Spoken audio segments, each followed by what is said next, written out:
welcome. Great to see such a great crowd at the last lecture for this year's Sailor Series. Welcome. I want to always take the opportunity. Let me see. I bet Carl is... Where's Carl? Where is Carl Beckman? He should be sitting right over here. So we're missing Carl Beckman. But anyway, Carl, thank you for C. Beckman's sponsorship of this great series.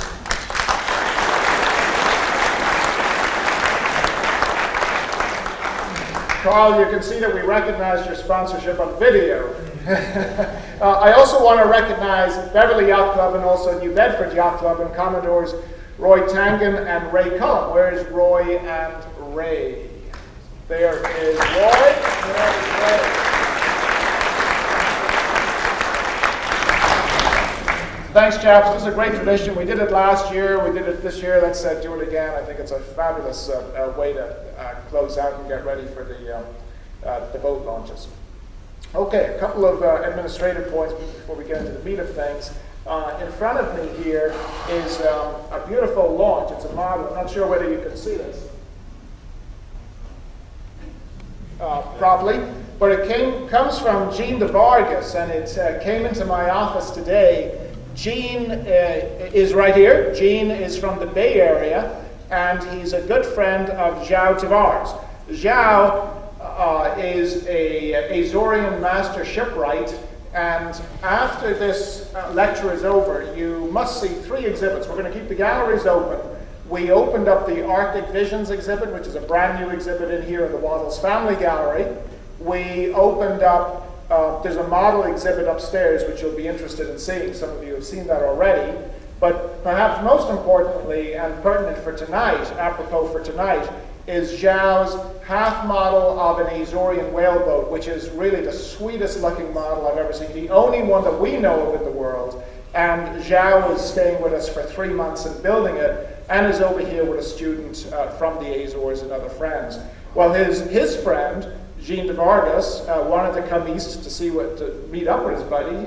They were good friends when they were in school, in grammar school, in middle school, in the island of Pico, and came east and has presented this. And this is, in the Azores, this launch was used to pull out. Unlike in the Yankee whaleboats where they dropped the whaleboats and they rowed out, in the 20th century, a launch similar to this was used to pull out the Azorian whaleboats. And Gene made this, and Gene, it's going to be on display. And you can all see this up close and personal when you come to John Pinero's fundraiser on Saturday. It's the Azorian Maritime Heritage Society's fundraiser here, and that'll cost you $40. But hurry, because we're already selling tickets out fast. So, Gene, thank you. João, thank you. John, good luck on Saturday.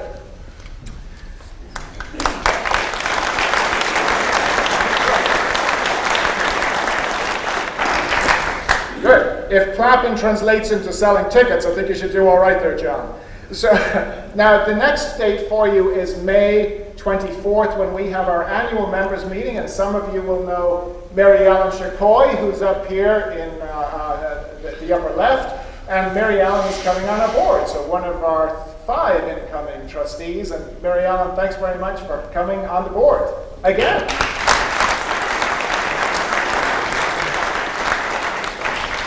Two major items, which are really quite significant, actually. As of yesterday, we are a debt-free organization, and that's not a trivial matter, because as early as 1999, the organization took out a bond. It was a $4 million bond, and we went on a fundraising spree and raised that money recently, and we finally terminated that as of a transaction yesterday on May 1st. So,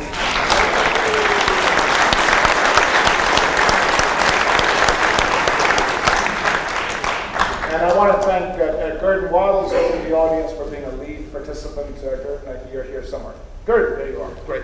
So that is really fabulous news. To top it off, today we received another wire transfer from the Manson Foundation for a new building we're building, and that was for $500,000, and that just came in today as a great piece of news. So that was really welcome, so thank you. And their trustees are not here tonight, but we extend our great gratitude.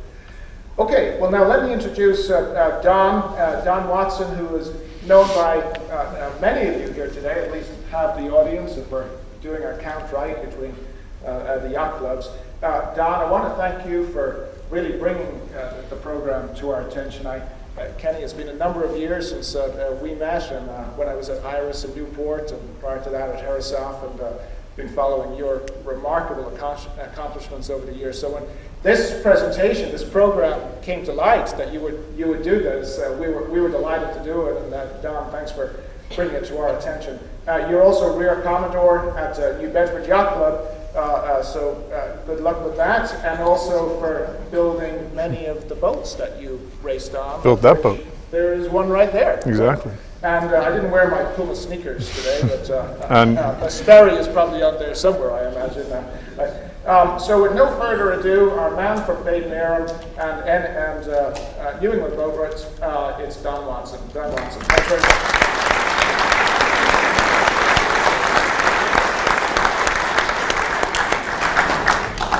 Thank you. This year marks my 40th year in the marine industry, but before that I was a history major. And I'm going to indulge you for just a minute because museums often, and this museum in particular, do a lot of celebrating in the past. We're not going to go as far back as a lot of the artifacts in the Whaling Museum, but for most of the 20th century, particularly the post-war 20th century, America, the United States, was kind of the king of ocean racing. And we had some of the best designers, names like Sparkman Stevens, Philip Rhodes, McCurdy and Rhodes, Ray Hunter, you heard about last month. We're at the forefront of offshore design, and American sailors competed throughout the world in all sorts of offshore events. And in the last few years, American participation has declined a little bit. The TP52 circuit in Europe is not too many Americans racing there, although there are a few. And even the America's Cup is somewhat, there are a few Americans, but it's a little bit of, can our Kiwis beat your Kiwis? And almost alone on that, Ken Reed has been participating at ocean racing at the highest levels of our sport. And he's a real American. He's had an American wife. He's not transplanted or anything like that. And I've had the privilege of working with Ken on a couple of projects that we've done at work. And most recently, Ken, as many of you probably know, is from Rhode Island. And he could have built this boat pretty much anywhere in the world. Many of his crew was from foreign countries. But he brought the work to Rhode Island, as he did on the previous PUMA. So that was great news for a crew of boat builders in the middle of an economic meltdown that needed work. And besides that, he's a real nice guy, and I'm sure you'll have a great presentation tonight. So it's my privilege to honor and present Ken Reed tonight. Thank you.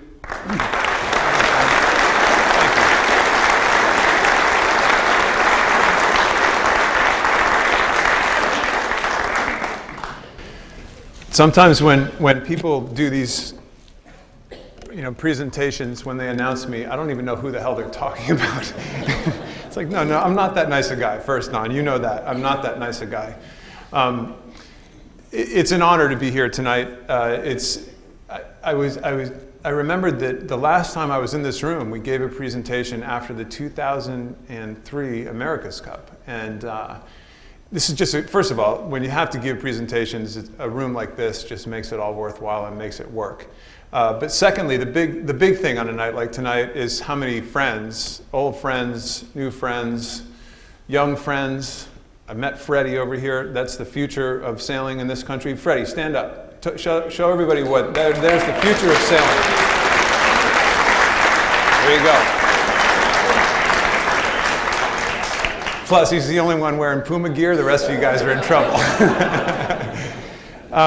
So, honestly, it is a privilege. It's an honor to be here in front of a bunch of friends that I haven't touched base with in a long time. For example, I mean, Buzzards Bay Regatta, I can't even tell you how many Buzzards Bay Regattas I did over my years and how many Buzzards Bay Regattas that Wiley Wakeman kicked my ass in. So, nice to see you again tonight, Wiley. Actually, maybe not so nice. Listen, tonight we're just going to talk about, honestly, the coolest adventure of my life. And it's hard for me to say that sometimes because we didn't win. But tonight is about more than that. I think this program was about far more than winning. It was certainly for the crew and the team and our families and the people that we touched with this program in the sport of sailing. It was just an adventure of a lifetime. You know, the first time I did one of these talks, I don't even know how many times I've done this talk, and somebody sent me this quote after I did the talk. It was actually down in Connecticut, and this kind of sums up what doing the Volvo Ocean Race is all about. The Volvo Ocean Race is the hardest thing you will ever do in your life. It physically tears you apart, but mentally, I think, is what it beats you up the most. I'm only 27 years old, and this is what the Volvo Ocean Race does to you. Just if some of you don't know what the Volvo Ocean Race is, it was only 39,000. Actually, we sailed 50,000 miles around the world. We started the race in Alicante, Spain, and this has become kind of the home of the Volvo Ocean Race. There's a big museum there. It used to be called the Whitbread Race, for those of you who would remember the Whitbread Race. So we left Spain, went out this brutal night of the Mediterranean, long trip south to Cape Town, South Africa, and that's kind of the traditional first stop of the Volvo race. And we actually have 10 stops around the world. From Cape Town, we leave, and then we went to a new destination and kind of an odd place for an ocean race to go, and that's Abu Dhabi, up in the Persian Gulf. Kind of not exactly your normal trip. It's not exactly Newport or Padanaram or one of those traditional sailing venues, but as most Middle Easterners do in this part of the world, they built a city for this race, and it turned out to be an unbelievable stopover.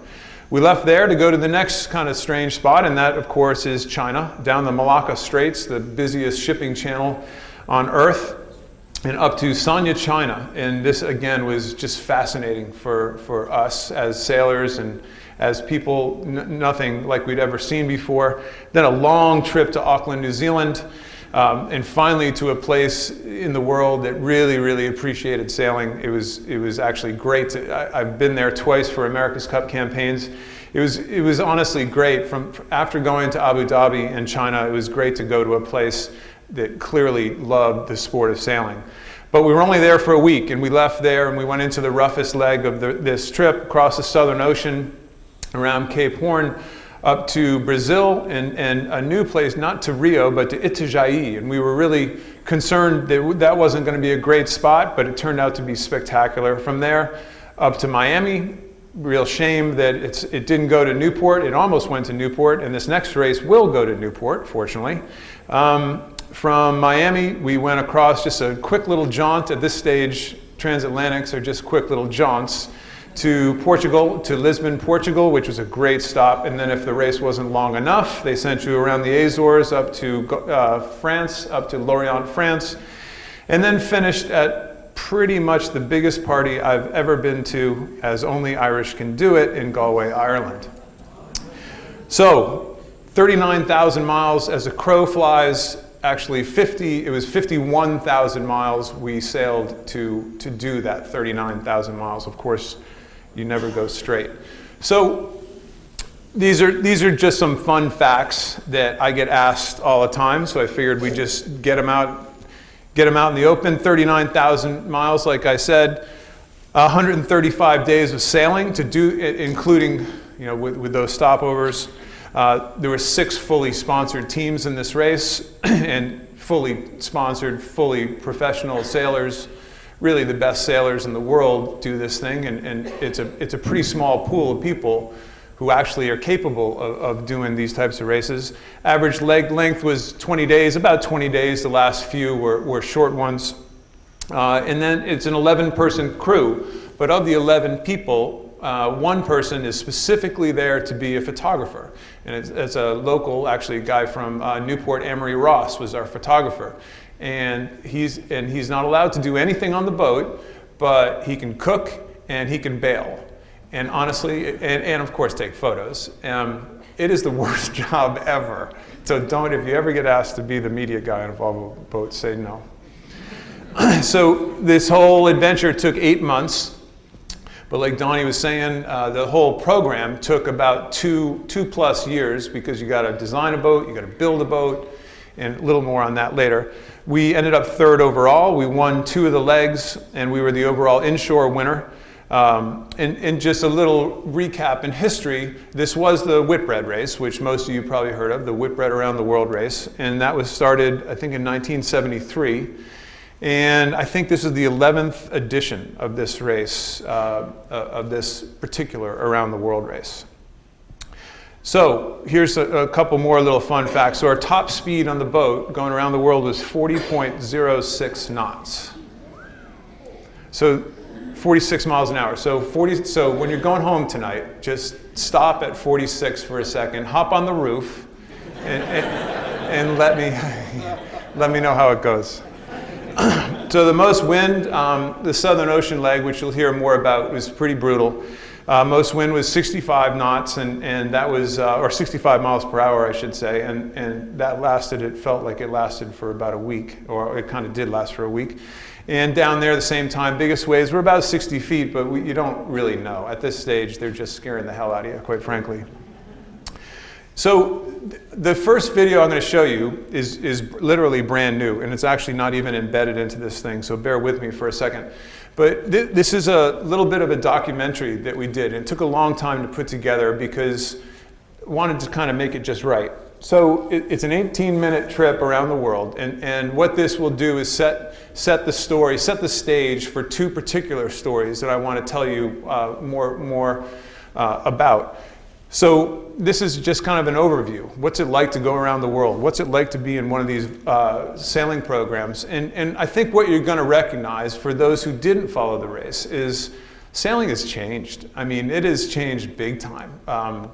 What we do in the ocean with these boats, with these Canting Keel boats that go these ridiculous speeds, what kids are doing these days, sailing moths, and we're about to see an America's Cup where boats fly on hydrofoils. I mean, this sport is changing really fast right now, and it's a very, very exciting time. It's actually kind of blasphemous, I think, to be in such a wonderful old traditional place talking about this sailing sport that is now occurring before our very eyes. But this sport is really changing, and it's going to make it more entertaining, I think, for this next generation to come.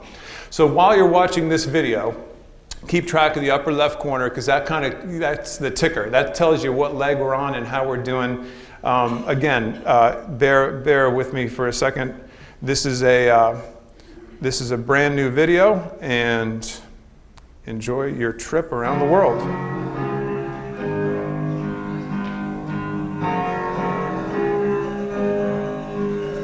The Volvo race is so daunting.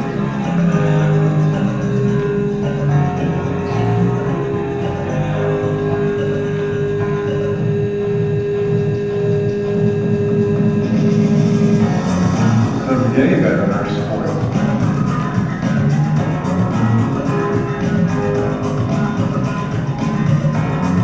You're constantly tested as a human being. The whole thing is just so intense.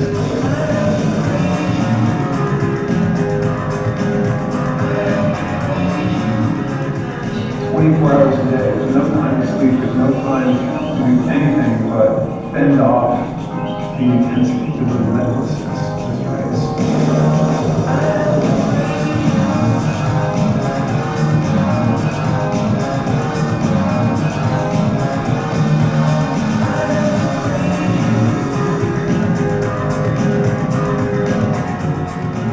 You know, this is something you've been living your whole life for.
We had a complete disaster.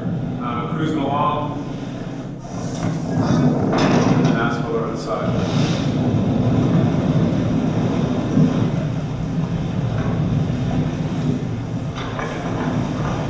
Obviously, the first things first, everybody's in one piece. Nobody was hurt, nobody's even close to hurt.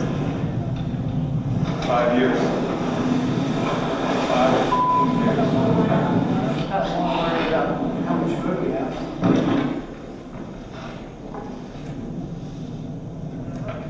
All in all, as you would expect out of this group, an incredible active seamanship. A cargo ship is on its way to pick up 3 American sailors stranded on the world's most remote impounded island. They were taking part in Volvo's round-the-world yacht race when their PUMA Ocean racing yacht broke a mast last week. The crew made it safely to Tristan Da Cunha in the South Atlantic, where they have met many of the 262 locals. Correcting somebody's moms. They're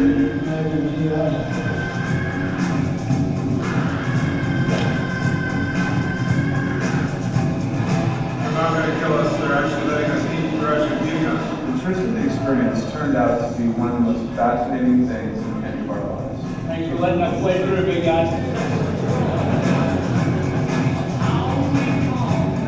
After 5.5 days on the Tristan, the ship arrived and we loaded our boats in order to get us all back to Cape Town in time for leg 2.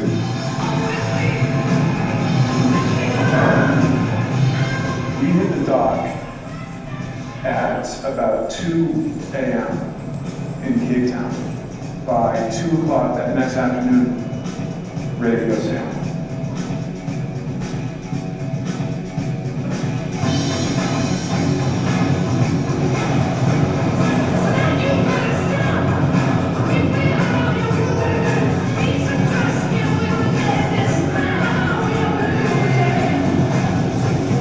Start? We made it to the next start on time, barely. But so you restart every time, 10 different times. Second place, quite a ways ahead, and both of us chose the By 24 hours, we made it by 24 hours.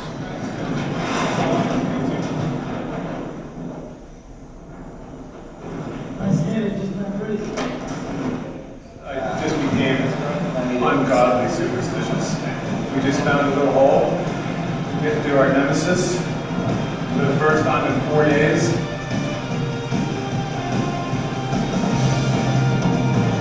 Check your bells, check your bells. Sing it all the way. Oh, what fun it is to ride In a one-horse open sleigh. The only thing you have to measure is either water or coffee, and we have plenty of coffee, so if you haven't had an Ameri on I'm gonna go to work.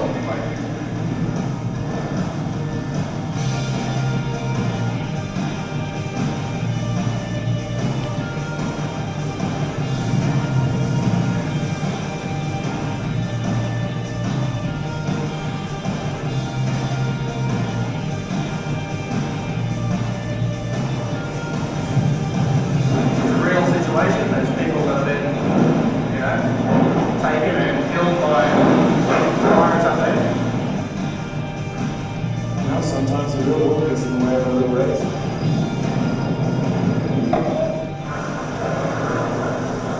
We've done everything this week except land somewhere.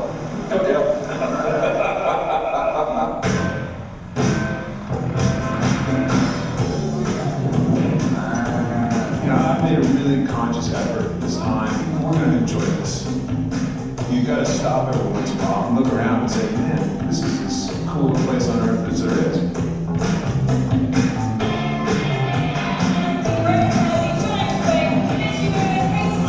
Hospitality, we are very sad to leave, but at the same time, that's what we do.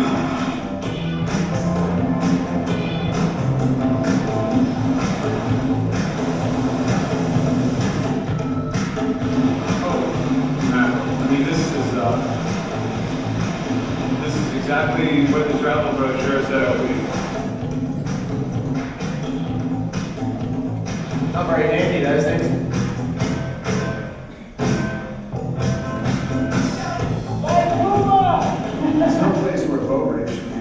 but it's the only way through.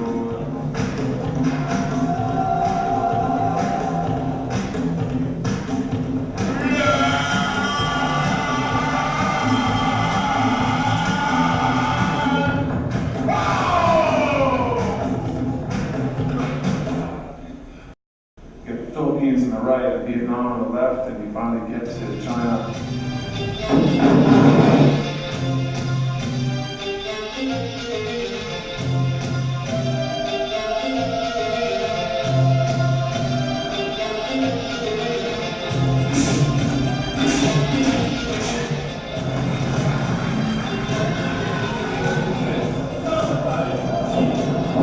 The deal was we were going to do this little pony ride down to this Buddha statue. And then wherever you finished your time, that's when you started the next morning at 7 o'clock in the morning. Round to the Buddha mark, way, and all of a sudden, stop. Just breeze shutdown, complete shutdown.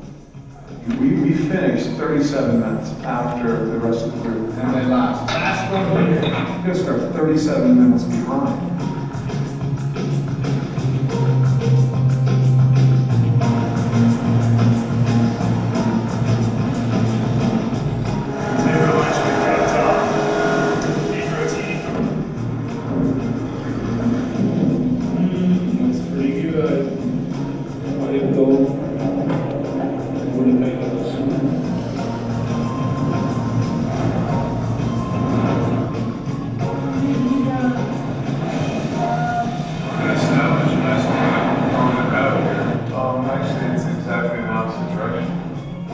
Splits out for New Zealand, and we actually went more. New Zealand's down there. Japan's down there. We went to Japan. How long is that? Did I mention New Zealand's down there?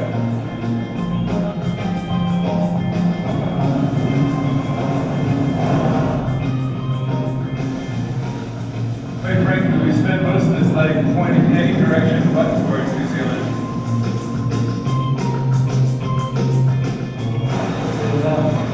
Finally get here.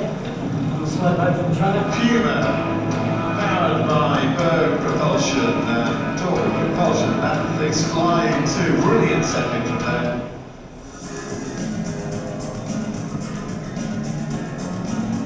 After sticking out with such a tough leg ball, and ladies and gentlemen, flying the flag of the United States. We've got a lot of fans down here. It's PUMA Ocean Race, powered by bird.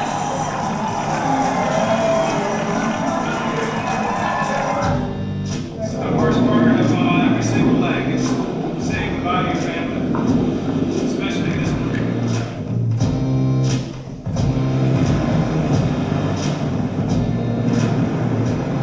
Been quite a messy sea state. They've got a bit of a hospital ship at the moment, got a few injuries, but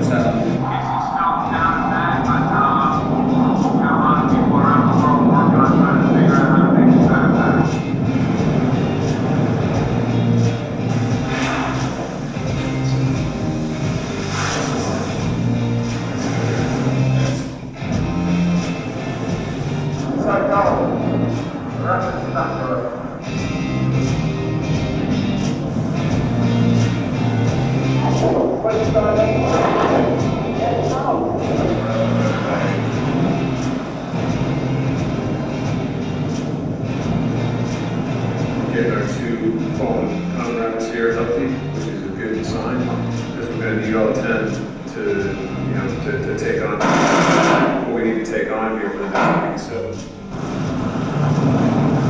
Our sail thing is partly over. We did our visit to Antarctica.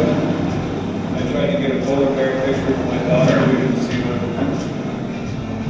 You're a taste of pain in the shake. What lake were we on? Lake Fox. Lake Fox.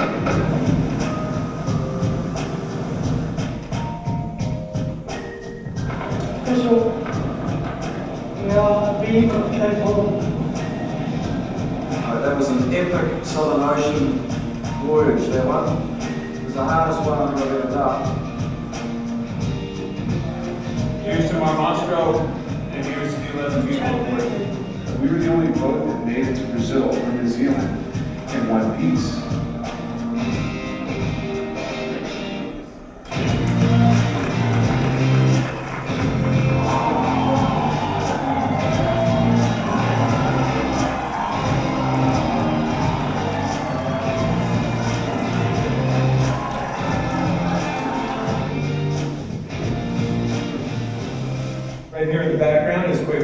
the best monohull I've ever sailed in my life.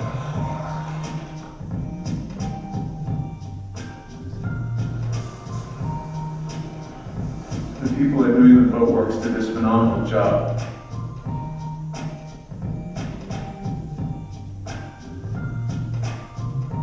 I've done a few different sides of boat building, cruising boats, power boats, cruising sailing yachts, and there's nothing like these boats at all. A year and a half, building the boat, designing the boat, putting the crew together. There isn't a part or piece on this boat that doesn't have a specific purpose or it wouldn't be there in the first place.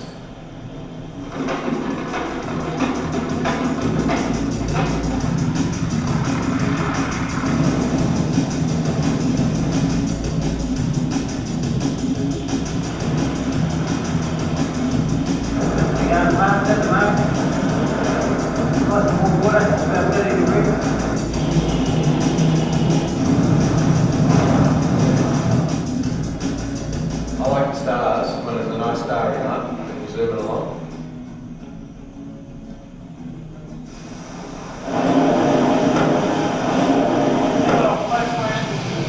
We have to take pride in the fact that we're sailing really well.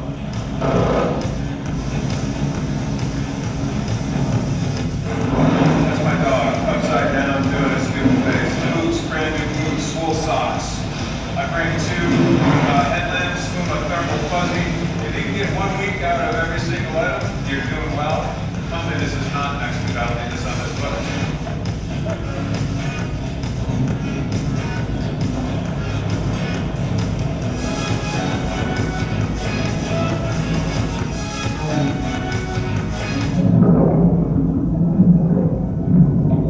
It was really the best leg that a PUMA boat had ever sailed.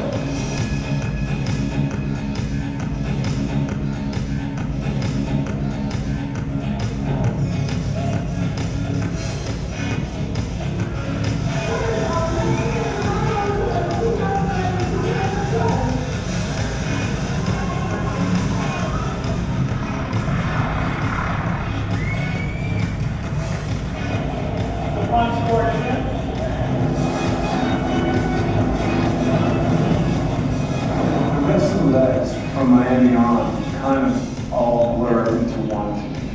Because all of a sudden, the race was really close.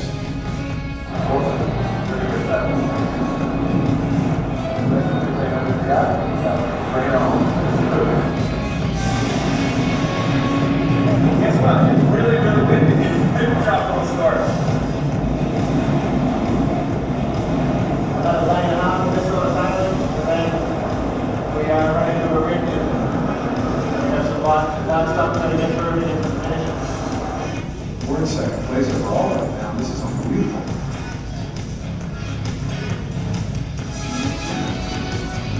For this next leg, the leg into France was going to make or break this race. The French were going to have to really screw out our break to not. And it was a battle for second from then on. With obviously every time you've ever been, you'll see the whole float right there.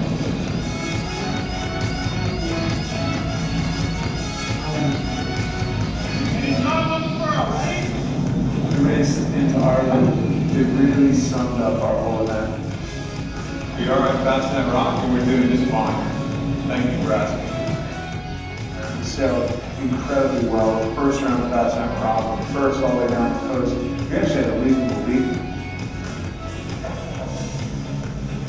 You call this sunshine in Ireland? The jagged cliffs that have probably seen more awful storms than God himself, you know? And all of a sudden, it's a horrible phrase. It's never over till it's over.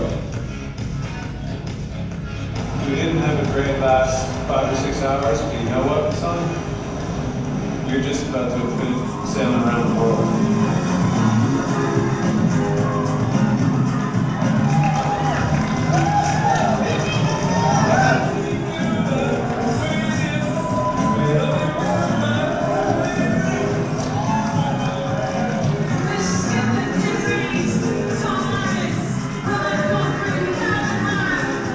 Jackson.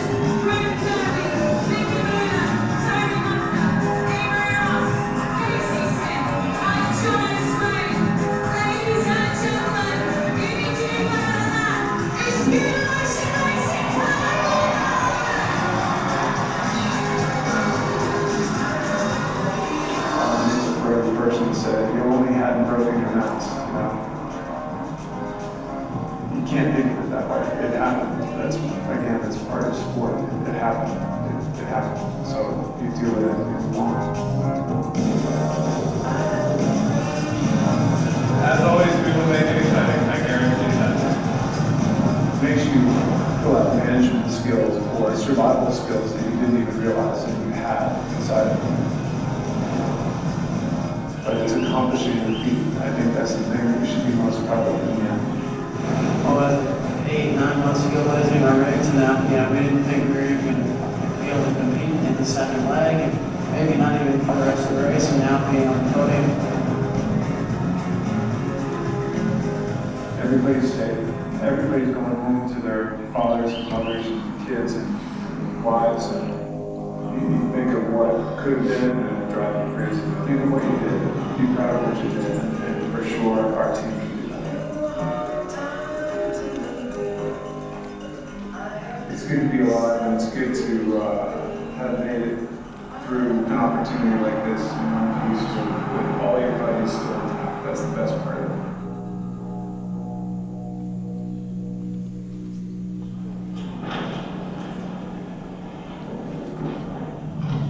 All right, anybody ready to sign up? Anybody?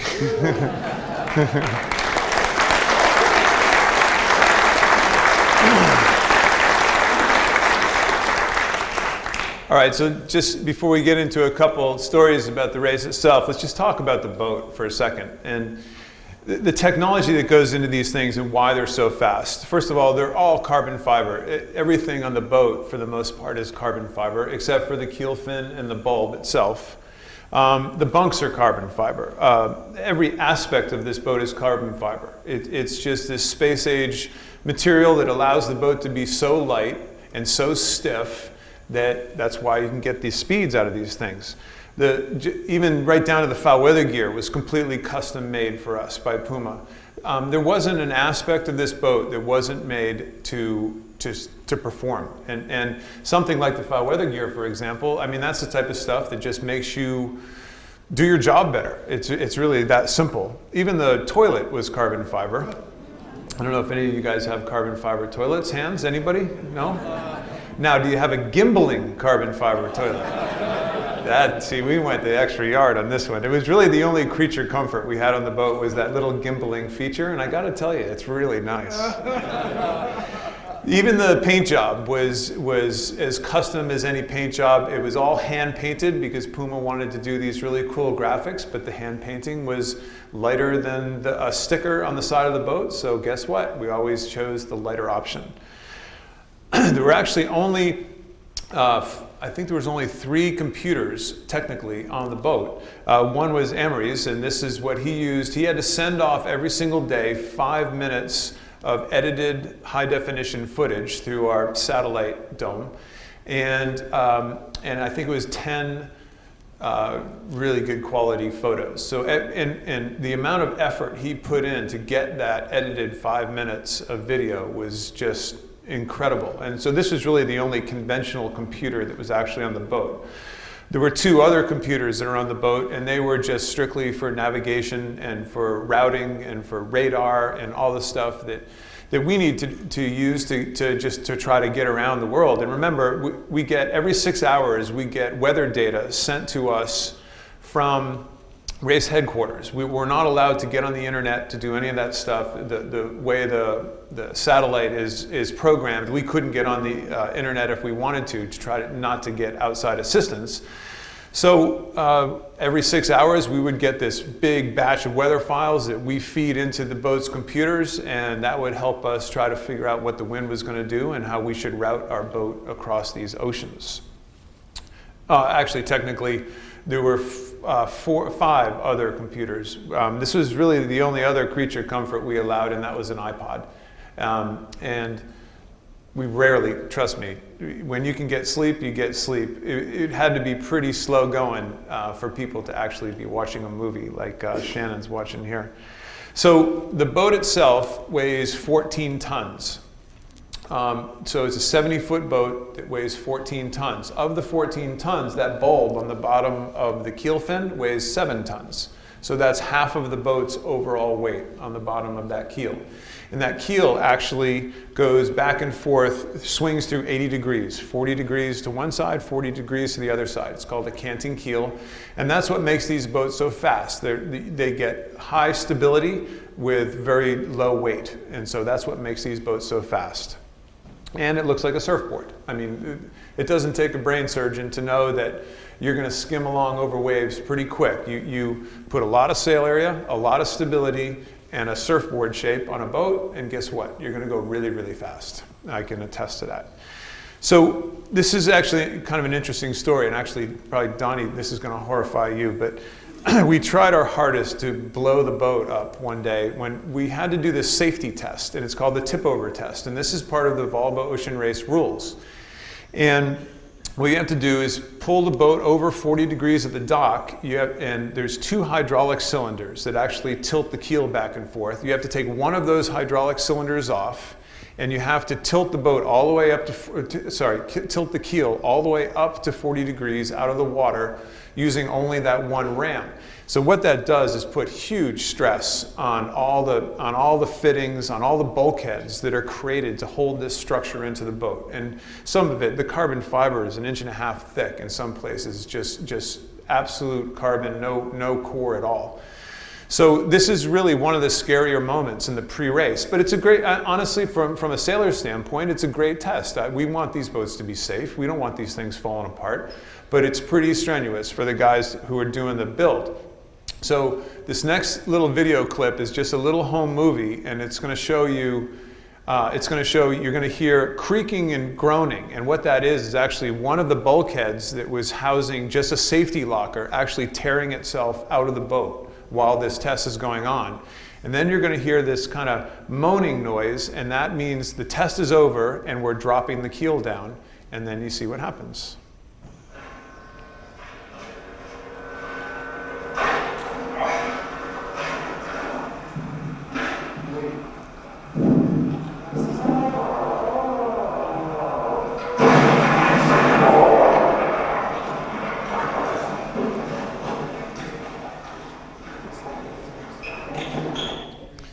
You don't know how close you came to getting a phone call.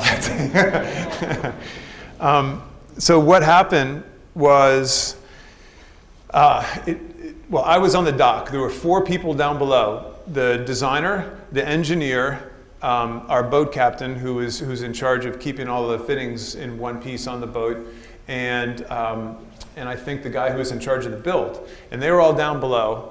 And I was on the dock, and I saw this happen, and I thought, this is only a month and a half before the race starts. And if one of these bulkheads had torn out of the boat, one of these big structural bulkheads, I'm pretty sure we couldn't have gotten to the starting line on time. And I'm thinking, when that happened, the race just ended.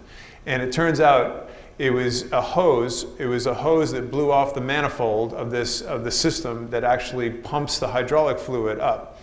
It was actually designed by the engineer who was down below in the boat, and when the hose blew off, it broke his foot. So I kind of thought, okay, that's retribution, that's cool.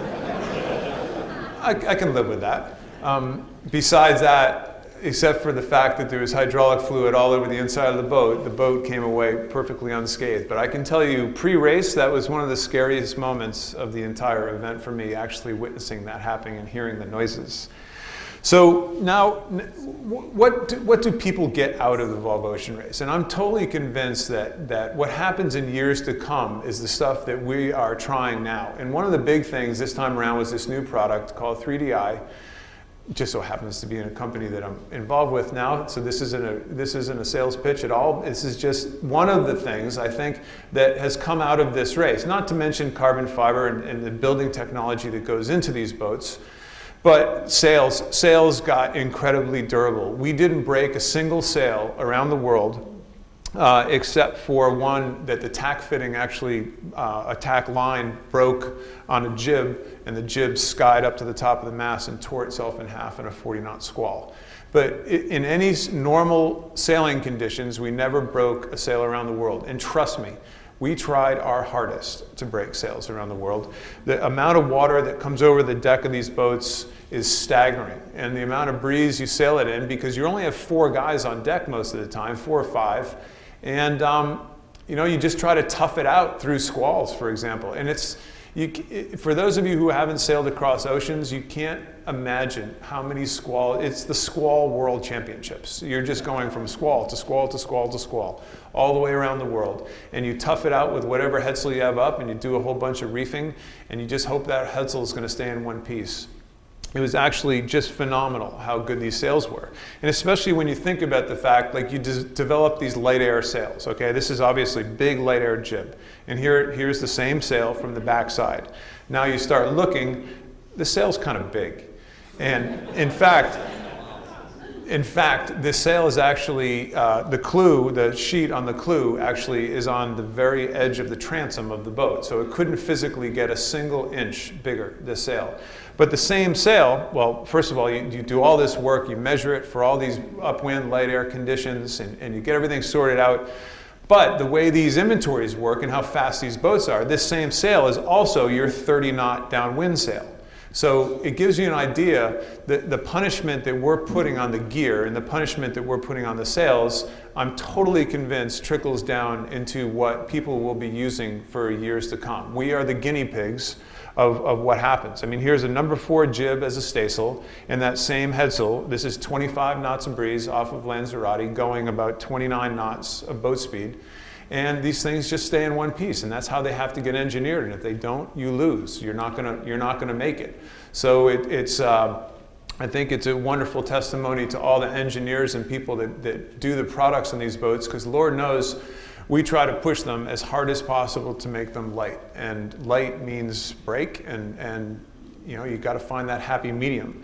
Another pretty neat thing that we developed was called a Doppler. This is our speedometer, and it was actually, it sent these rays down into the water, and it measured through these beams how fast we were going. And if you think about it, this is really important, not just to measure how fast you go forward, because there's no place you can really put a speedometer on these boats that doesn't come out of the water eventually. So it was really nice to have this. We usually have 4 or 5 speedometers positioned around these boats, because when you're flying off of waves and trying to go airborne, you still got to know how fast you're going, because the wind instruments will get all messed up and it just doesn't work. So we developed this Doppler speedometer that actually measured from the very bottom of the keel, and it not only measured how fast we were going forward, but it measured how fast we were going sideways as well. So we could use our dagger boards off of a little instrument to measure our side slipping and our leeway. So this is a really cool thing that, again, I think will kind of make it to sailboats near you and hopefully not too distant future. All right, so on to the race itself. So to be honest, we thought we had a chance to win this race. We had come in second in the race before.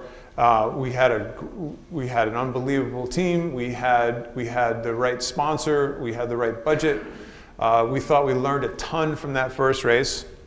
And sure enough, we went into the race and we thought we had a chance. Now I always like playing the kind of the low-key guy, and all the press, especially in Alicante, Spain, is, you know, you're the regatta favorites, and I always kept playing the no, woe was us, you know, just feel sorry for our little team.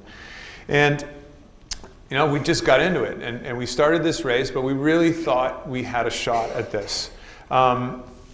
We were ready, and one of the features of the Volvo Ocean Race that people don't realize is the boats are fast enough that we actually chase storms around the world.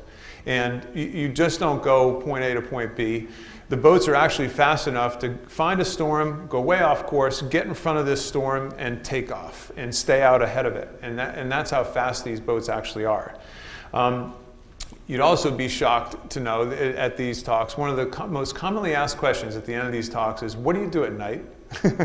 We actually sail at night. Shockingly enough, it may sound. I've had so many people ask, so do you pull over? You know, do you go into harbor? What do you do at night? Well, nighttime is actually, sometimes nighttime is a godsend, because at night you can't see how big the waves are, so it's really cool. I actually like night more. So everything on leg one was going perfectly. We were in second place. We were 5 miles behind the first place boat, who was Telefonica, and we were 100 miles ahead of the third place boat. It was kind of, you know, it's kind of coming to plan. You know, we thought the two boats that were 1-2 were probably going to be the tough boats in the fleet, and you know, we were right as planned. And then it was about 2 in the afternoon, I think I said in the video, the loudest bang you've ever heard in your life. And this started a turn of events that honestly that changed my life. And I don't say that very often. First of all, when the mast fell over the side, which we didn't really think about at the time, we were in the middle of the Atlantic Ocean.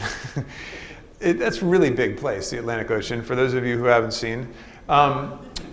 We don't have enough food, we don't have enough fuel. All of this stuff kind of dawned on us as time went on over the next kind of 12 hours. But we're in a bad place. Forget the race for a minute. We're in a really bad place. And one thing is, you're only allowed a certain amount of sails on board for the entire race. You're only allowed to purchase and use so many sails.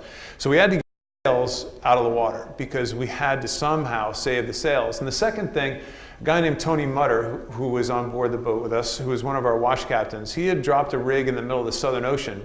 And he just kept saying, we can't cut the mast away. We have to get it on board. And all of a sudden, it dawned on me, our spare mast, which was sitting in Bristol, Rhode Island at the time, our spare mast is identical to the mast that just fell over the side. So he's right, we got to get this mast on board. So we've got to get the sails and we've got to get the mast, because if we don't figure out what broke on this mast, we're done. I mean, this next mast too has a good chance of falling over the side as well. This is what you look like when you realize you're in the middle of the Atlantic Ocean and your mast has just fallen over. I remember when this photo was taken, it was really I had to snap myself out of it, because as the leader of the boat, it's really hard not to show your emotion, not to take a winch handle and to just throw it through the deck at this stage. And especially when I went down below and looked at the chart again, and realized, it was right where this X is, realized that we are far closer to Rio than we are to Cape Town. And if we don't get to Cape Town in, I believe it was about 2 weeks, about 2 weeks and 3 days. If we don't get to Cape Town in 2 weeks and 3 days, we miss the start for leg 2 and our race is over. So all of a sudden the clock is running, and we rigged up a jury rig. We thought maybe we can finish this leg, and we put up this jury rig and we were going exactly 1.1 knots. Okay, we're not going to finish this leg. So we started the engine, we dropped out of the leg, and all of a sudden, okay, it's a mission. We're going to try to get to South Africa. We're not going to go back to South America. We're going to go to the further distance, but we got to figure out how to stay in this race. And what do? You grab the phone and you start making phone calls. And this is where our operations team was unbelievable. This became a 2-week odyssey beyond all means. I never thought I'd ever witness anything like this. And the first thing is, think about it, we have to find fuel, because we can't get anywhere without fuel. We have enough fuel for about a day and a half, and we are at this stage 2,000 miles away from Cape Town, South Africa. So we got to find fuel. So we send out what's called a pan-pan message to the Portuguese and I believe Brazilian and Portuguese Coast Guards pick up a pan-pan message, which means we are a vessel, we are not in immediate danger, but we need help, we need fuel, and out of 100 miles out of the way, a Russian cargo ship with a Russian captain go out of their way to deliver diesel fuel to us, to try to get us to Tristan Da Cunha, which is this tiny little blip of an island in the middle of the Atlantic Ocean that none of us had ever even heard of before. Never mind, we didn't know if it's cannibals on this island. We didn't know what to expect. So this this ship was way bigger than New Bedford. I mean, like not even close. This was really one of the scarier moments, trying to stay alongside this thing long enough to get 42 jerry jugs of diesel fuel, and we're dumping it in the tanks, sending the fuel back up again. The monkey's fist is coming down, and we're trying to park next to this boat without smashing into this massive ship.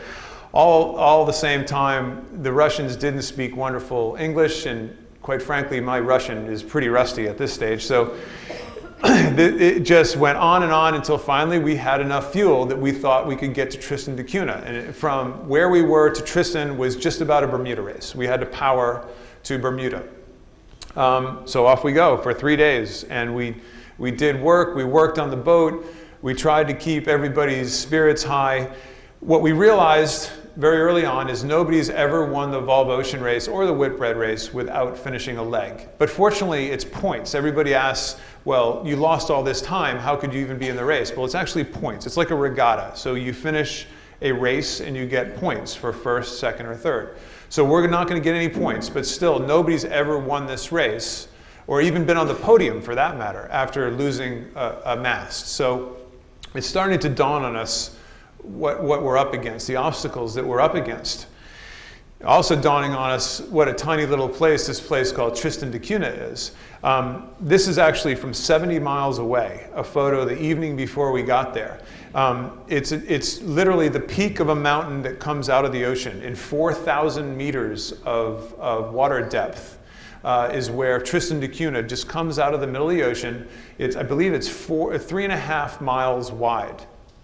And here it is. Here's Tristan. And you look in the upper center of this photo, that little white blob, that's all the houses on Tristan Da Cunha right there. That's the only plateau, the only flat spot on the entire island. And we learned that there's 275 people on Tristan Da Cunha. And right about here, we learned that there's only 7 surnames of the 275 people. And so think about that. Anybody really like their sister that much? 275 people. It's like we walked up, we got off the boat. They had the harbor master, and the harbor was about the size of this block of seats right here. But they had a harbor master. They had a police chief. We met the police chief. They had a head of tourism, which was interesting. I met the head of tourism. She was also the barber. There's no airport. There's only 5 ships per year that come out and give supplies to the 275 people. And that's the only time you could ever get on or off the island. That's the only way to get on or off the island. So we're going to have to be here. At this stage, we've set up, in action are, there's a 747 bringing our mast from Bristol, Rhode Island to Cape Town, South Africa. And there's a 550-foot ship on its way out from Cape Town to plunk us out of the water and stick us on the ship and bring us back to Cape Town. And the reason we didn't just power from here is if we filled the entire interior up with fuel, it wouldn't have been enough to actually get us to Cape Town. So we had to rely on a ship to get this done. And if everything works perfectly, we're going to have 2 days to spare before the next leg actually starts. So we had 5 days, and we had 5 days to make the best of it. This is our room. This is the room.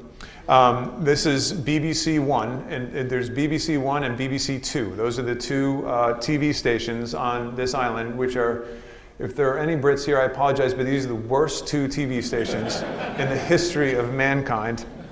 But the Minister of Tourism really helped me out, because I said, I want to keep these guys busy. If we sit around, we're going to start feeling sorry for ourselves, and we need to stay busy. So we stayed busy. What do? You go play golf.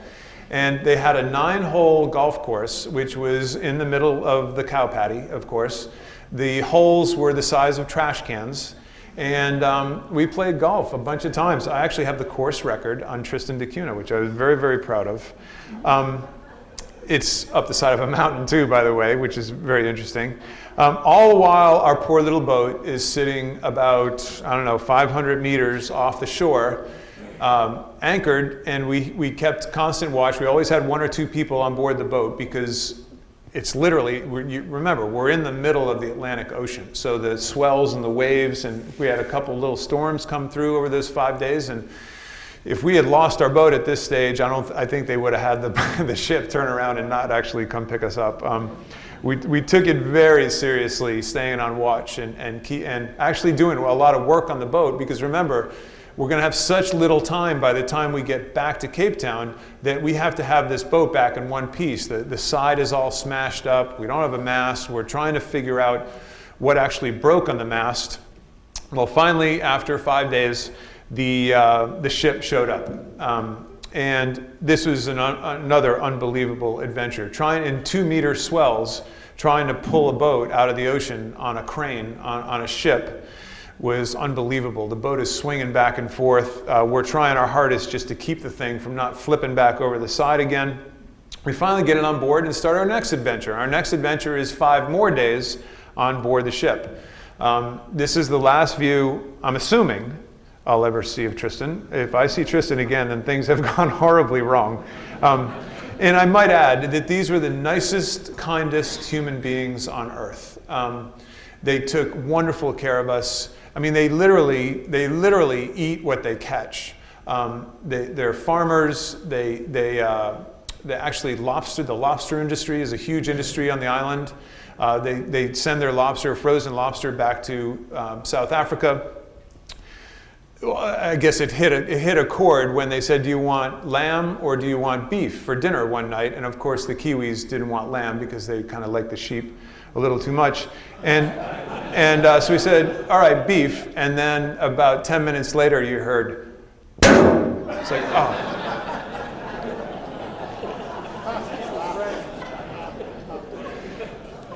It was really fresh. It was really, it was really good meat.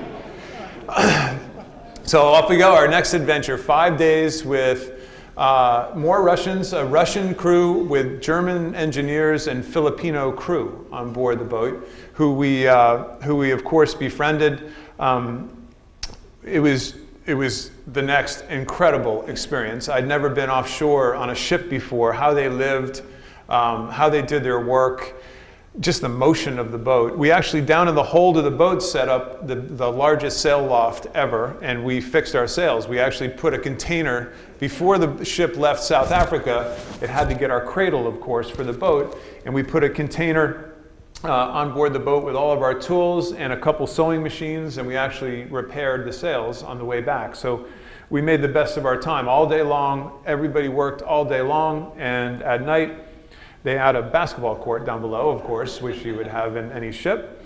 And this is the Americans against the Soviets. And unlike the 1972 Olympics, we beat the Soviets in this race. And I think they had guns, and we were really, really afraid of them for the rest of the trip. Back we came to Cape Town, South Africa. The boat gets hauled off the ship at 2 a.m. Back up on land, mast goes in. And 27 hours later, we started the race. And with mast, and we figured out why the mast broke. We think it was like on the deck of the ship was like a CSI Miami episode. You know, we had every part and piece of that mast taken apart to try to figure out what we thought broke. And it's really hard to figure out what broke to cause the mast to fall down or what broke when the mast hit the water. So that was the hardest part, but we think we figured out why.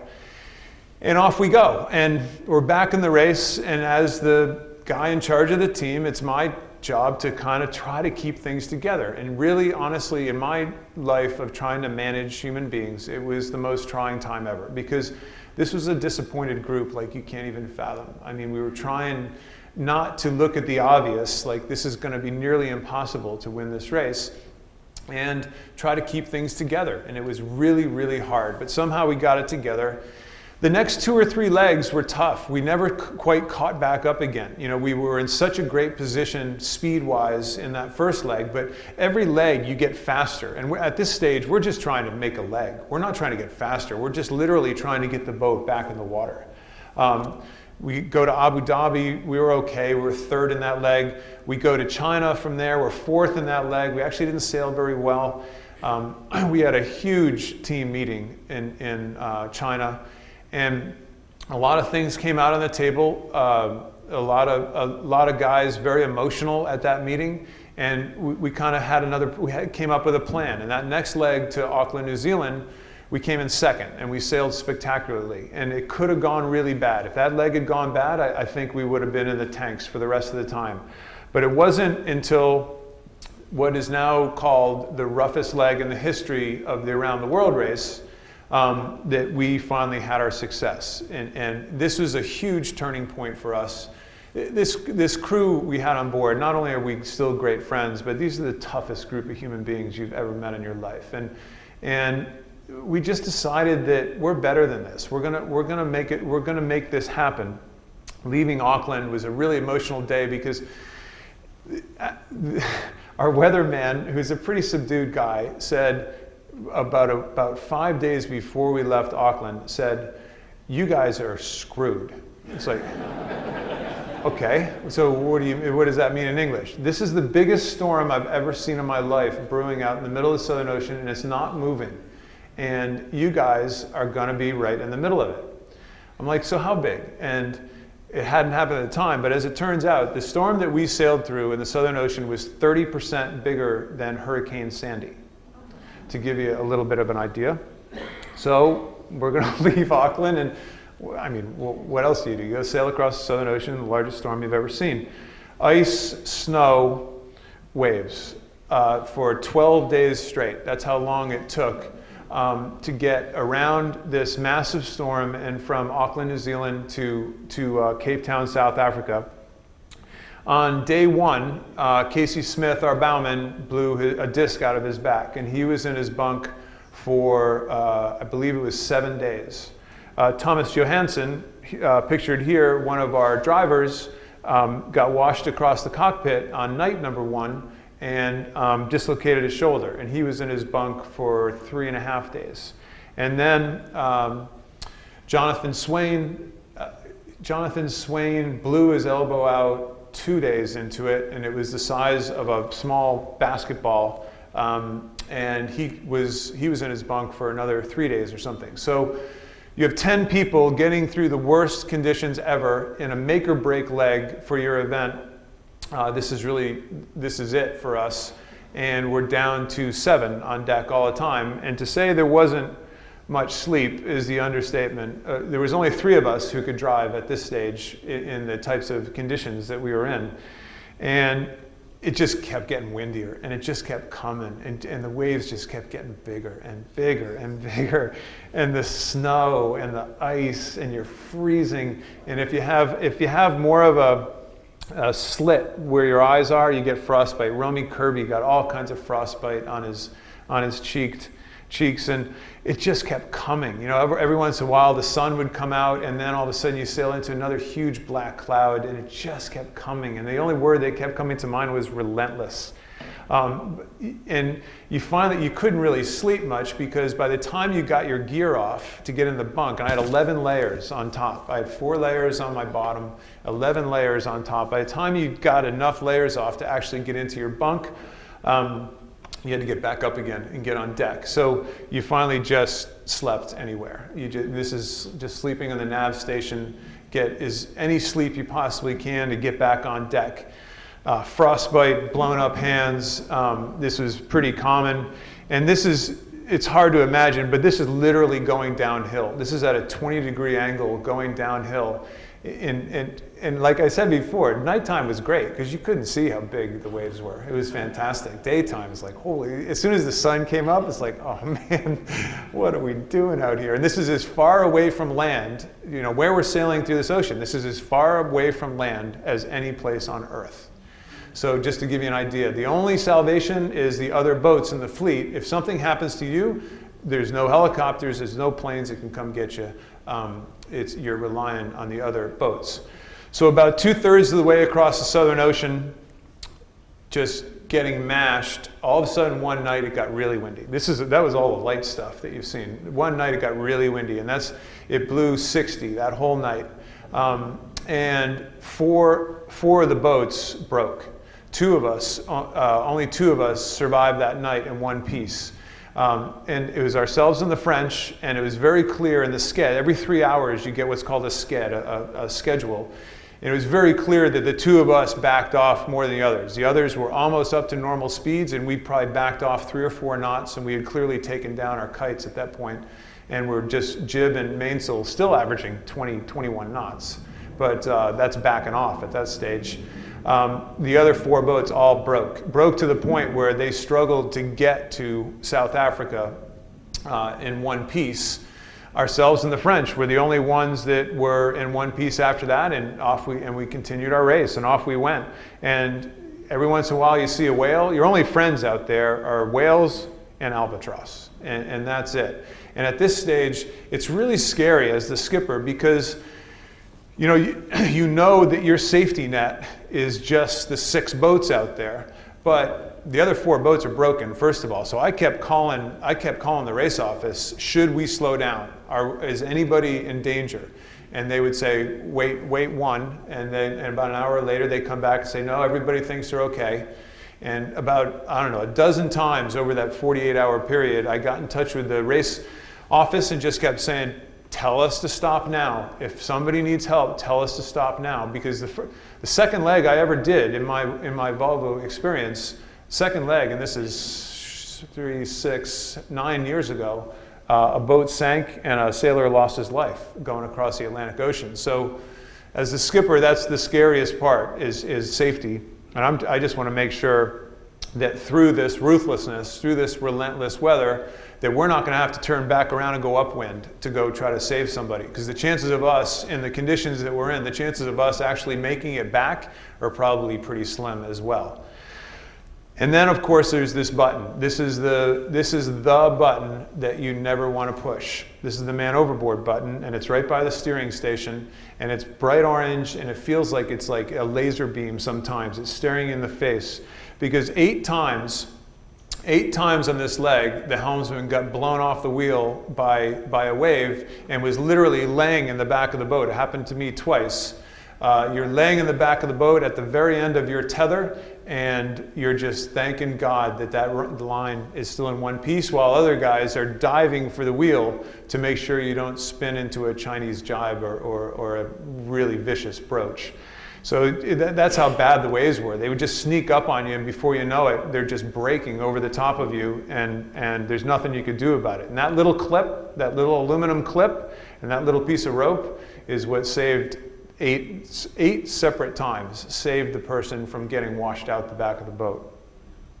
So when I tell you, when we saw these mountains, that this was the happiest moment of my life, I am not kidding.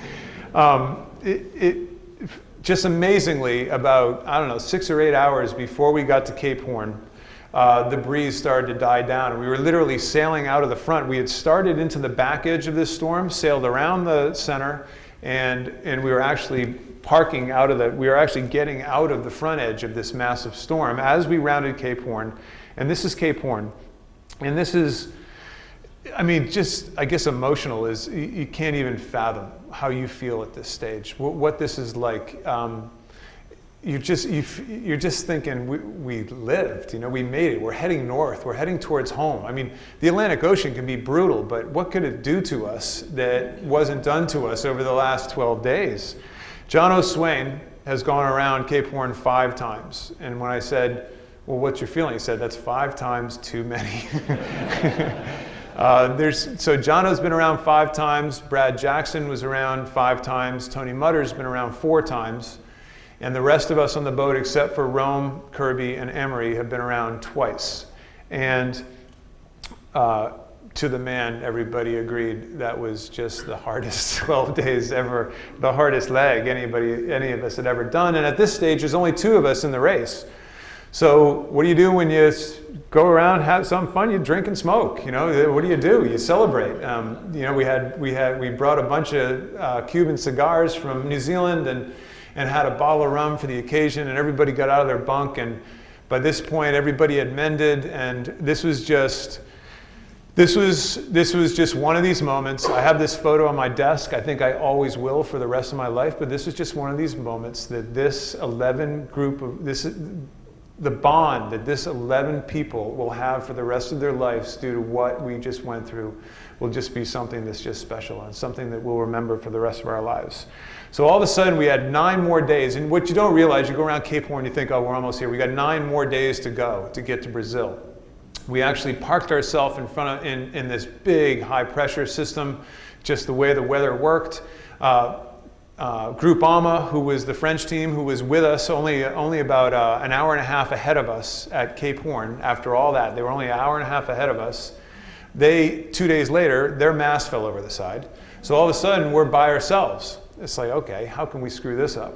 Well, we almost did. This high pressure system comes off of the mountains, and we park up, and from 400 miles behind comes Telefonica, and we won the leg by 8 minutes in a jibing duel coming down the coast of South America.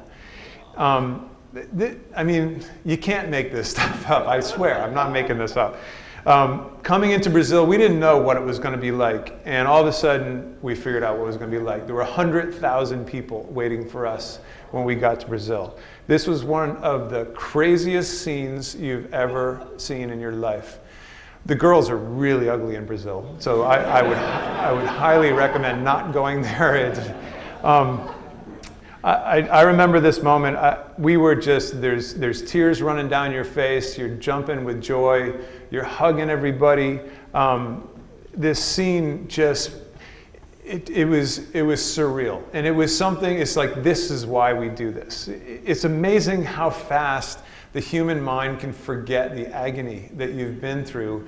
And all of a sudden, this joy is so overwhelming that she said, let's go do it again. I'll do that again. Yeah, no problem. No big deal.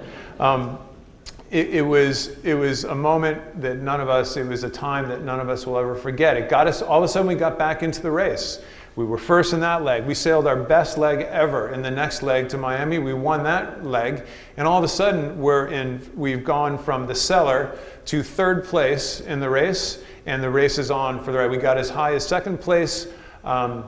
It was going to be really difficult to beat the French at that stage. They had pretty much an insurmountable lead. But if I had a nickel for every time somebody said, do you know how you would do if you didn't break the mast, and they tell you would have won by 29 points, I'm going to punch any. So please don't ask that question.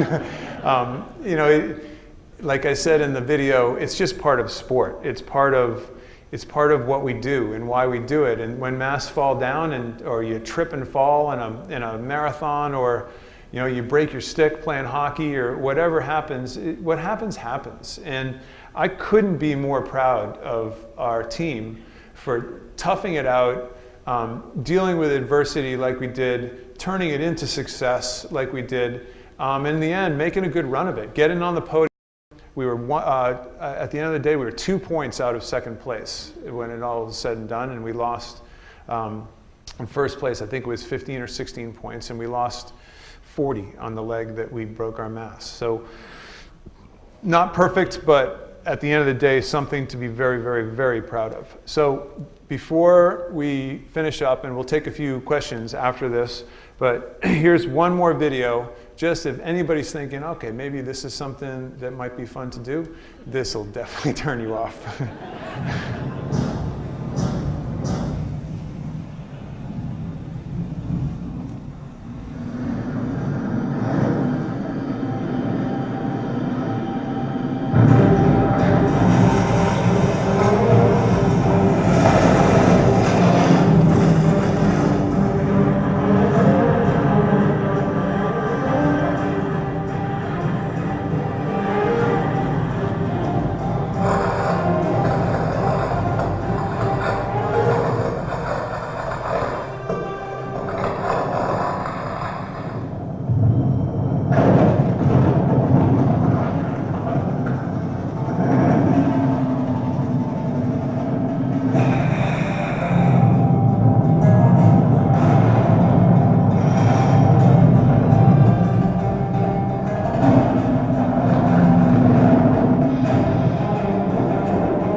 Anybody? Anybody?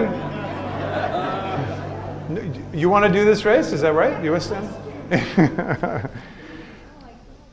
All right, so that's just a little highlight reel of the rough stuff. Now, believe me, so a question that's commonly asked is how many days are just like the day? How many days are the perfect sailing day? So out of 135, I can honestly say 10. Because remember, we're chasing storms. We're not very bright people, and that's what we do. So let's do we have 10 minutes to do some questions? Anybody, if there are any questions, be more than happy to answer now. Yep. Is your crew like engineers, or are they just, I mean, you have to have many jobs? That's a great question. The question is, are the crews just sailors or one-dimensional? And the answer is absolutely not. And everybody on the boat had a specialty besides being a great sailor. So for example, it's one of the cool things for me. It reminds me of sailing when I was a kid. You know, we all, not too much later after these guys, you know, I was a bowman, you know, and I got on any boat I could possibly get on Narragansett Bay. I would get on in any position I could. And this kind of brings you back to your youth because there's only 10 people on board. So you're on the bow, you're changing jibs, you're stacking sails, you're in the bilge, you know, something breaks and you're putting the boat back together. You're carbon fiber expert. You're a sail expert. There's really nothing on the boat. One guy was an electronics specialist. One guy was carbon fiber specialist. One guy was a sailmaker, trained sailmaker.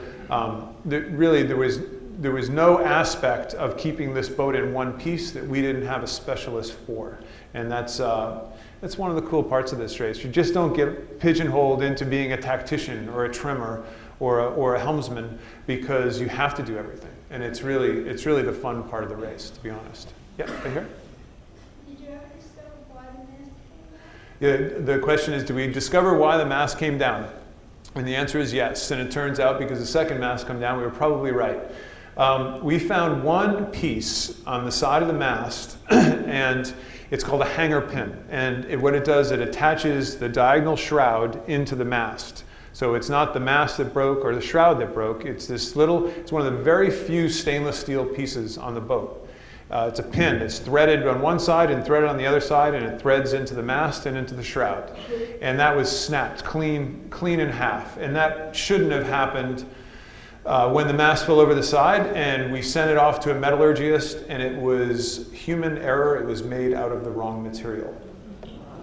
So this very sad part of the story is that mast was always going to fall down. It was just a matter of when. It wasn't an engineering problem. It was a person took the wrong rod off the shelf and made the wrong piece out of the wrong material. Unfortunately, it's very sad. Up here? How do we get more U.S.-sponsored boats in the race? How do we get more U.S.-sponsored boats in the race? And that's literally the $28 million question. It's not cheap, first of all. PUMA loved it, and they loved it enough to not just do it once, but do it twice. In fact, after we finished the first race, the first race I did with PUMA, we finished in St. Petersburg, Russia, and the CEO was there, and we went out to breakfast the next morning after a reasonably good party that night before, after finishing sailing around the world, as you would imagine. And he said, "We're doing this again, right?" It's like, are you kidding me? And they loved it. They loved it. And it wasn't just selling sailing product. They saw a bump in all of their sales figures in every country we went in around the world. They loved it. The problem is there's not a lot of companies out there with forward thinking. They still think of sailing as kind of the elitist sport. You hear that all the time. Even you go to America's Cup events right now and they're flying around on hydrofoils with wings and people talk about it's an elitist sport. And for sure, the money is still big to do an event like this. It's big dollars. The crew makes a lot of money, and they should because they're the best in the business. These boats are not cheap. and 10 stopovers are not cheap. But it's the companies. Telefonica will come back for a 4th time. That's a big Spanish telecommunications company. Groupama was a bank. PUMA, of course, sportswear. All these companies come into it for different reasons, and it's just finding more that will watch this video and see what the sport of sailing can actually deliver. That's the hardest part, is to get videos like this in front of marketing departments to think of sailing other than a slow, methodical, 12-knot day in a 35-footer, off of Buzzards Bay. I mean, this sells. And that's the key for Americans, to get this message in front of more corporations, because I think it can sell better than it does. Yep? Where was that last clip filmed? So that was a highlight clip from all the boats, and that was all on 2 legs. One was the Southern Ocean leg that I described, and the second was the leg into Lorient, France, and we sailed out from the Azores right into the center, right into the front of the center of a low of I think it was a 975 low, and jibed in 46 knots of breeze, just snapped off a little jibe, and then headed towards Lorient, and that's where it was bright sunshine, amazing sunshine. And honestly, the race was about to end, so everybody was really close in the standings, and nobody took their foot off the pedal. And that night was the gnarliest night you can ever imagine, but nobody took down their big sails, and it was, quite frankly, ridiculous. Well, actually, Telefonica broke both their rudders that night doing wipeouts. So it was a big night. As you can see, it was a big night. Yep? How much time is the wind after the beam? So not enough. So how much time is the wind after the beam? In the traditional around the world race, the old traditional dip down, Southern Ocean, Australia, Southern Ocean, it was something like 85 or 90% of the time after the beam. This, because you're going uphill a lot, going to Abu Dhabi, going to China, a lot of these legs just force you to do much more, and it was actually almost 50-50 split of upwind versus downwind.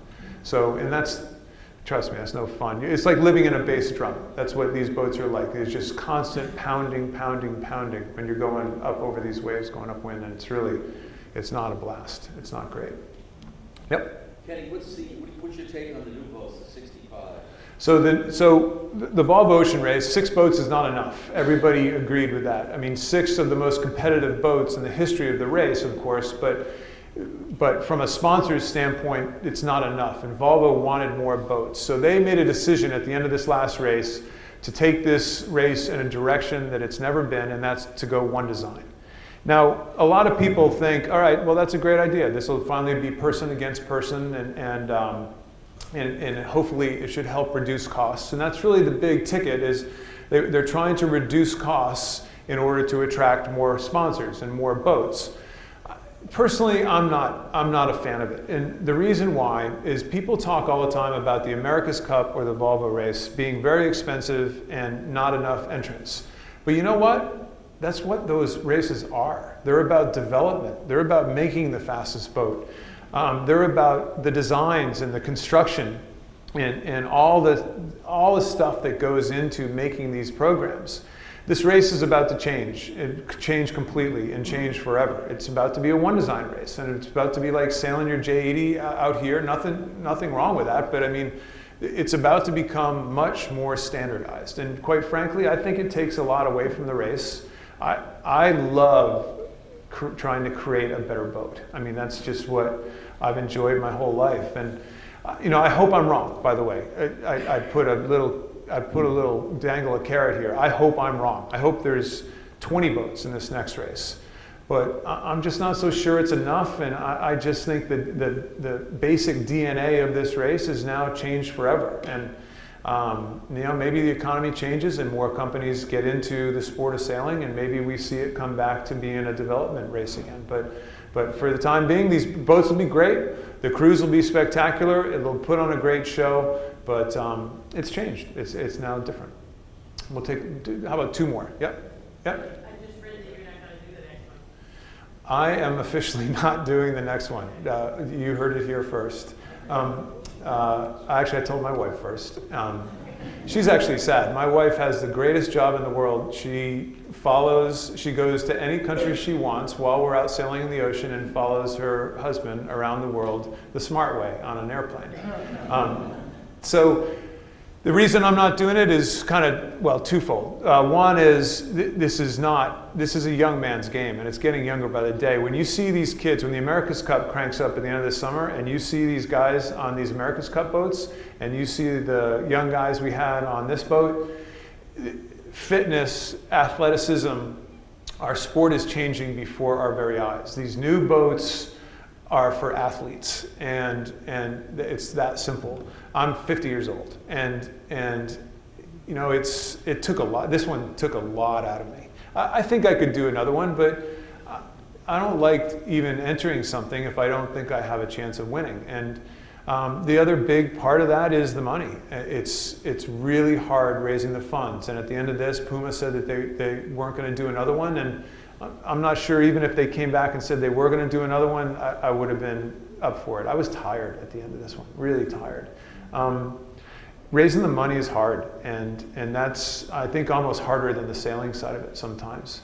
But you know what? I've told several of the skippers that look like they're going to have programs. If they need somebody for a leg or two, I'll get dragged back into it for sure. I love this. I love the sailing. I love how hard it is. You know, I never thought I would ever say something like that, but I loved how hard it was. You learn more about yourself than anything else you could ever do in your life. You learn how not to ever be scared. You learn how to lead through horrible conditions. You learn how to laugh in places you never thought you'd laugh. It's something that you have to live to really tell the story. So with that said, one more, sorry. What are you doing now? And what are you doing next? What am I doing now?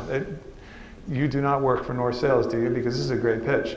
I now have a desk, and I'm not at it very often, but I'm now the president of North Sails worldwide, and I have a real job. I think I work for the best brand in the marine industry. I've been in sailmaking forever, and it was another final kind of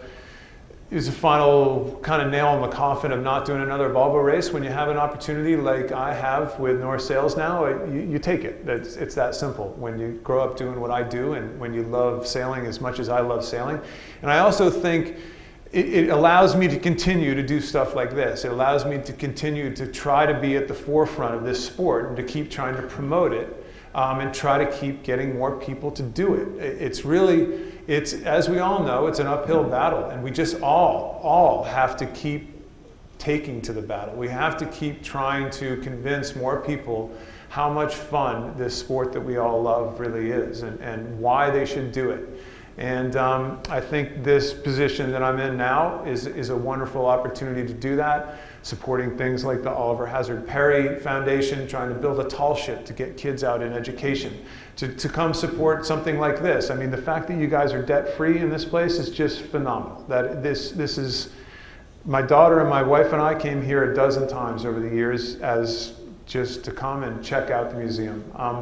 This is what it's all about, and the fact that you guys are here tonight supporting this place and also wanting to know more about the high end of sailing, I think that's wonderful. So tell as many people as you can about it, about what the future is in sailing, and hey, just go enjoy yourself this summer because the weather's finally getting nice. So with that said, thank you very much. I appreciate you.